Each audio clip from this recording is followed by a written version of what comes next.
day 1 or yung sa unang inom nila.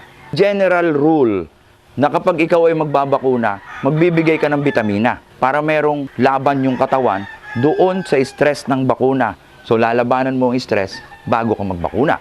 So ano yung binibigay namin?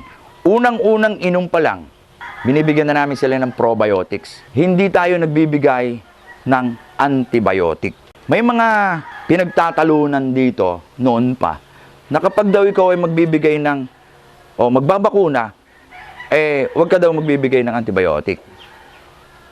Para sa akin, ay pwede kang magbigay kung kailangan. Bakit daw hindi pwedeng magbigay? Dahil yun daw virus ay mapapatay ng antibiotic. Ang sagot doon, hindi. Walang antibiotic na pwedeng pumatay sa virus. Kaya nga walang gamot sa AIDS. Virus yun, hindi mapatay ng antibiotic. So walang antibiotic na pwedeng pumatay sa virus. So yung ibinigay mo, hindi mapapatay ng antibiotic. Ngayon, pagka daw ikaw ay nagbigay ng killed, kagaya ng coryza, ito kasi bacteria. Yung ibinabakunang ito yung bacteria. So yes, mapapatay ng antibiotic ang bacteria.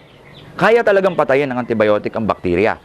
Pero, dito sa killed na ito, ano pang papatayin mo? Patay na ito. So ito ay ginawang killed vaccine. So wala ka nang papatayin. So, wala ding masamang epekto ang antibiotic sa pagbibigay ng kahit anong uri ng bakuna. Pero bakit ba natin binibigyan ng microbugs sa unang inom? At tuloy-tuloy na ito. Kasi ito, walang overdose, walang overuse. Kasi ito ay all natural. Probiotics ito. Ito ay good bacteria na nakakatulong para hindi makapasok yung bad bacteria. At bakit hindi natin kailangan magbigay ng bitamina? Kasi ito ay may natural na bitamina galing sa malunggay. So malakas ang resistensya ng mga sisiw natin kapag bugbog sila sa probiotics or good bacteria sa loob ng kanilang sistema. Hindi nakakaporma yung bad bacteria. Pero inuulit ko, hindi ito gamot. Kung may sakit, hindi ito gamot. Ito ay pangontra sa sakit. Pero kung may sakit na, hindi ito gamot. Gamutin mo muna yung may sakit ng antibiotic at kapag gumaling, ang maitutulong nito ay ibalik yung pinatay ng antibiotic na good bacteria. Kapag nagbigay ka ng antibiotic, mamamatay ang good bacteria at ang bad. So wala matitira. Unahan mo na ulit kargahan ng good bacteria para balik ulit yung sigla ng mga sisiw o kahit yung malalaking manok. Sa day old or yung unang araw nila, ang system natin dito is, una muna inom. Wala munang solid intake or wala munang patuka. Inom muna. Siguraduhin mo muna na nakainom para nagkaroon tayo ng cleansing agad sa bituka nila. Tapos patutukain natin. Ang ginagamit namin dito, syempre, Warhawk. Yung baby stag booster nila. Subok na ito. Makikita nyo naman. Maganda talaga. Kapag wala pang 1 month old, tawag dito sa sistema ng pagpapatuka na ito ay ad libitum. Walang takal. Bigyan mo ng bigyan hanggang kumakain. Pero, sa araw lang. Sa gabi, hindi kami nagpapatuka. Dahil hindi nakakatuka ang sisiw namin. Dahil wala kaming ilaw sa gabi. So, hindi ito broiler. Na para kumain ng kumain, maghapon, magdamag, may laman ang butse, may laman ang bituka, lumalaki ang balumbalunan, pati butse, ang bibigat ng manok nyo at ang lalaki ng tuhod. So, dito sa gabi, talaga namang ang fighting cocks ay naturally. Yung mga manok na nakikipag-away, mapwera yung broiler ha. Kahit sa wild, noong unang panahon, yung mga peasants na yan na nakikipag-away, or yung mga wild na manok, panabong, yan ay hindi kumakain sa gabi. So, dalahin natin sila as close as possible to nature, or yung natural habitat nila. Kung paano sila nabubuhay, naturally, i-adopt natin kahit papano. Malaking tulong. Kapag nag 1 month old na, ay yung pagpapakain natin o pagpapatuka, hindi na kagaya nung wala pang 1 month old. Kami dito, every 2 hours kami, kada 2 oras kami nagbibigay ng patuka. Sa umaga, bigyan mo ng patuka, gutom yan kakain yan. Kapag umalis na sila, andyan pa yung patuka, tanggalin mo. Ayoko nang may nakatambay na patuka lagi doon sa range. Kasi pupuntahan niya ng ibon, pupuntahan ng daga, matututo yung daga dyan. At tanggalin natin. Pagkalipas ng 2 oras, ibalik natin. kakain ulit yan. Bakit mas maganda itong ganito? Kapag nakatambak yung pagkain dyan, mabubusog yan. Matutulog yan. Pag nagutom yan, lalakad lang ng konti, kakain na naman, tutulog na naman. So, hindi ko gusto yon na laging busog. Ngayon, kung nabusog, natulog, paggising niya, wala siyang makita na pagkain. Ano gagawin niya? Alis. Maghahanap. Magkakaskas yan. Kung may makita yan ng mga kulisap, lulundagin yan. So, yung manok mo talagang gumagalaw habang lumalaki. Hindi parang broiler na patulog-tulog lang.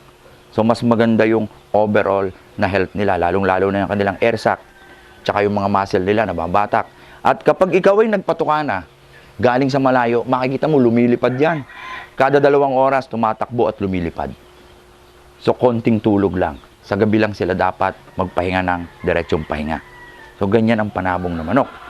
Ang ginagamit namin ay yung stag developer ng Warhawk. Ulitin ko lang ha. Mula day 1 hanggang 1 month old, baby stag booster, Warhawk. O rin tinatawag nating chick booster. Pag 1 month old na, hanggang 4 months old, yan ay stag developer, Warhawk. Pwedeng kung kaya na nila yung pellets na. Mas maganda kasi yung pellets, konti tapon. Kung hindi pa naman talaga kaya, medyo maliliit talaga yung siso mo, doon tayo sa crumble, may crumble yun eh. Kami dito, immediately after ng chick booster na crumble, pellets na, tinuturo-turuan na namin sila. Mas maganda kasi isang pick up, maraming nakukuha. Hanggang 4 months yun.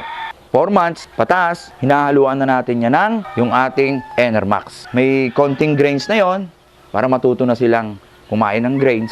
Medyo mapula na yon kasi yung kakainin nila sa conditioning ay mapula yon. So sanay na silang kumain ng mapula. Hindi na sila maninibago kasi diretso na yan hanggang maintenance. Then, dun sa pre-con, siyempre, conditioning feeds na yung patukan natin doon hanggang conditioning. So, at least sanay na silang kumain. So, meron tayong iba't ibang uri ng method, ano? Kami dito, early cording kami. Maaga pa, kinocord na namin. Kapag 3 months old, 4 months old, kinocord na namin yan. Pero may sistema yon. Ngayon, meron din namang traditional na ranging na kukunin mo kapag nambubugbog na. So, ano man yung method, dapat, bago pa mangyari yon, ang pagpupurga natin, monthly. Tuwing 1 buwan. So, may mga pamurga, no? May mga dewormer na liquid. Kasi yung mga nasa range, hindi naman natin mabibigyan yun na isa-isa, so halo sa painom. May mga dewormer na mag-alternate ka monthly ng iba. Pero yung ating dewormer na ginagamit, hindi kailangang mag-alternate. So ito lang ng ito, kasi ito'y natural. Ito'y gawa sa bunga, yung nganga, nilagyan pa ng ibang sangkap na talagang pamurga. At very, very safe. Lesser yung stress, pero ang lakas pagdating sa bulate. Sa early stage, 2 months, 3 months, nandyan yung roundworm. Hookworm, nandyan yon. Pero after that, napurga-purga mo na, laging tapeworm na lang yung makukuha nila. Hanggang lumaki, usually ang manok, tapeworm lang. Kapag nakakita ka ng manok na stag na may hookworm pa or roundworm, ibig sabihin hindi yung pinurga ng bata. So dapat monthly, mula 2 months old, purga na tayo ng purga habang buhay nila. Liquid ito. So, yung dosage nito, simple-simple, 5 ml per gallon kung inuulit-ulit mo na lang yung purga. Pero I suggest sa unang purga, 10 ml per gallon sa mga sisiw. Doble. Kasi all natural naman eh. At meron itong anti-stress. So, ito yung ginagamit nating pamurga. Hindi na tayo kailangan mag-alternate. Kahit sa mga stags, ito na rin ginagamit namin. 1 ml lang sa bawat stag, bawat kak. Lalabas ang bulate kung meron. Kung wala, siyempre walang lalabas. Kung meron, talagang labas within 30 minutes. Labas ang bulate. Ang bilis ng epekto nito. So, ganyan yung pag-aalaga natin ng mga sisiw hanggang lumaki.